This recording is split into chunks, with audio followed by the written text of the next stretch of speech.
ರಾಜ್ಯದಲ್ಲಿರುವ ಕಾಂಗ್ರೆಸ್ ಸರ್ಕಾರ ಡೆವಲಪ್ಮೆಂಟ್ ಮಾಡಲ್ ಎಂದು ದೊಡ್ಡ ಕಟ್ಟಡ ನಿರ್ಮಿಸಿ ಉಳ್ಳವರಿಗೆ ಲಾಭ ಮಾಡಿಕೊಟ್ಟು ಜನಸಾಮಾನ್ಯರಿಗೆ ತೊಂದರೆ ನೀಡುತ್ತಿದೆ ಎಂದು ನಟ ಚೇತನ್ ಅಹಿಂಸಾ ಸರ್ಕಾರದ ಧೋರಣೆಯ ವಿರುದ್ಧ ಆಕ್ರೋಶ ವ್ಯಕ್ತಪಡಿಸಿದರು.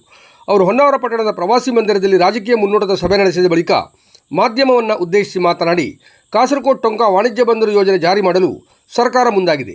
ಸಾರ್ವಜನಿಕರ, ಮೀನುಗಾರರ, ಸ್ಥಳೀಯರ ಬದುಕಿನ ಬಗ್ಗೆ ಇವರಿಗೆ ಕಾಳಜಿ ಇಲ್ಲ. ಈ ಹಿಂದೆ ಡಿ.ಕೆ. ಶಿವಕುಮಾರ್ ಬಿಜೆಪಿ ಸರ್ಕಾರ ಆಡಳಿತದಲ್ಲಿದ್ದಾಗ ಸ್ಥಳಕ್ಕೆ ಬಂದು ಅಧಿಕಾರಕ್ಕೆ ಬಂದರೆ ಮೀನುಗಾರರಿಗೆ ಅನ್ಯಾಯವಾಗಲು ಬಿಡುವುದಿಲ್ಲ, ಮನೆ ತೆರವುಗೊಳಿಸುವುದು ಬೇಡ, ನಿಮ್ಮ ಜೊತೆ ನಾನಿದ್ದೇನೆ ಎಂದು ಭರವಸೆ ನೀಡಿದ್ದರು. ಈಗ ಅವರೇ ಮುಖ್ಯಮಂತ್ರಿಯಾಗಿದ್ದಾರೆ. ನುಡಿದಂತೆ ನಡೆಯಬೇಕಿದೆ. ವಿನಾಶಕಾರಿ ಬಂದರು ಯೋಜನೆ ಕೈಬಿಡುವಂತೆ ಮತ್ತೊಮ್ಮೆ ಆಗ್ರಹಿಸುವುದಾಗಿ ತಿಳಿಸಿದರು.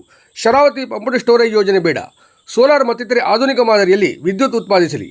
ಸಾವಿರಾರು ಕೋಟಿ ಯೋಜನೆಯಿಂದ ಸುಂದರ ಪರಿಸರ ವಿನಾಶವಾಗಲಿದೆ. 30 ಪರಿಸರವಾದಿಗಳು ಒಟ್ಟುಗೂಡಿ ಮನವಿ ಮಾಡಲಿದ್ದೇವೆ. ಯೋಜನೆಯ ಜಾರಿಯಿಂದ ಉಂಟಾಗುವ ಅನಾಹುತವನ್ನು ಸರ್ಕಾರಕ್ಕೆ ಮನವರಿಕೆ ಮಾಡಲಾಗುವುದು. ಕೇಂದ್ರ ಸರ್ಕಾರದ ವಿರುದ್ಧ ಕಾಂಗ್ರೆಸ್ ನಾಯಕ ರಾಹುಲ್ ಗಾಂಧಿ ಅಂಡಮಾನ್ ಪ್ರದೇಶದಲ್ಲಿ ಜಾರಿ ಮಾಡುವ ಇಂತಹದೇ ಯೋಜನೆಗೆ ವಿರುದ್ಧ ಮಾತನಾಡುತ್ತಾರೆ. ರಾಜ್ಯದಲ್ಲಿ ಅದೇ ಕಾಂಗ್ರೆಸ್ ಸರ್ಕಾರ ಯೋಜನೆ ಜಾರಿ ಮಾಡುತ್ತಿದೆ. ರಾಹುಲ್ ಗಾಂಧಿ ಅವರು ಈ ಯೋಜನೆಯ ಕುರಿತು ಮಾತನಾಡಲಿ. ಸುಂದರ ಪರಿಸರ ಉಳಿಸಲು ಪರಿವರ್ತನಾ ಪರಿಸರವಾದ ಅಜೆಂಡಾ ಮುಂದಿಟ್ಟು ನಮ್ಮ ಹೋರಾಟ ಮುಂದುವರಿಸುವುದಾಗಿ ತಿಳಿಸಿದರು.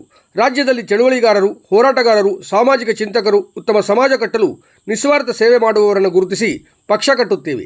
ರಾಜ್ಯದ ಸಮಗ್ರ ಅಭಿವೃದ್ಧಿಗೆ ಶ್ರಮಿಸುವುದಾಗಿ ಭರವಸೆ ನೀಡಿದರು. ನಾವು ಹೊನ್ನಾವರದಲ್ಲಿ ಈ ಒಂದು ದೊಡ್ಡ ಮಟ್ಟದ ಕೋರ್ಟ್ನಿಂದ ನಮಗೆ ಯಾವ ನ್ಯಾಯ ಸಿಗಲ್ಲ. ಈ ಡೆವಲಪ್ಮೆಂಟ್ ಮಾಡೆಲ್ ಇದೆಯಲ್ಲ, ಈ ಸರ್ಕಾರಗಳ ಡೆವಲಪ್ಮೆಂಟ್ ಮಾಡಲು ಇವರೆಲ್ಲ ದೊಡ್ಡದಾಗಿ ಕಟ್ಟಡಗಳು ಕಟ್ಟಿ ಬರೀ ಉಳ್ಳವರಿಗೋಸ್ಕರ ಲಾಭ ಮಾಡಿಕೊಡ್ತಾರೆ ಹೊರತು ನಮ್ಮ ಜನರ ಬದುಕು, ನಮ್ಮ ಮೀನುಗಾರರ ಬದುಕು, ನಮ್ಮ ಸ್ಥಳೀಯರ ಬದುಕಿಗೋಸ್ಕರ ಯಾವ ಕಾಳಜಿ ಇಲ್ಲ. ಸೊ ಅದರಲ್ಲಿ ಹೊನ್ನಾವರ ಈ ದೊಡ್ಡ ಕೋರ್ಟ್ ವಿಚಾರದಲ್ಲೂ ಹಾಗೆ ಕಾಣ್ತಾ ಇದೆ. ಅದರ ಜೊತೆ ಬಿಡದಿ ಟೌನ್ಶಿಪ್ ಆಗಿರ್ಬೋದು, ಅದ್ರ ಜೊತೆ ಮೇಕೆದಾಟು ಆಗಿರ್ಬೋದು, ಇವೆಲ್ಲ ಡ್ಯಾಮ್ ಕನ್ಸ್ಟ್ರಕ್ಷನ್, ಇವೆಲ್ಲ ಬರೀ ವಿನಾಶಕಾರಿ ಯೋಜನೆಗಳು.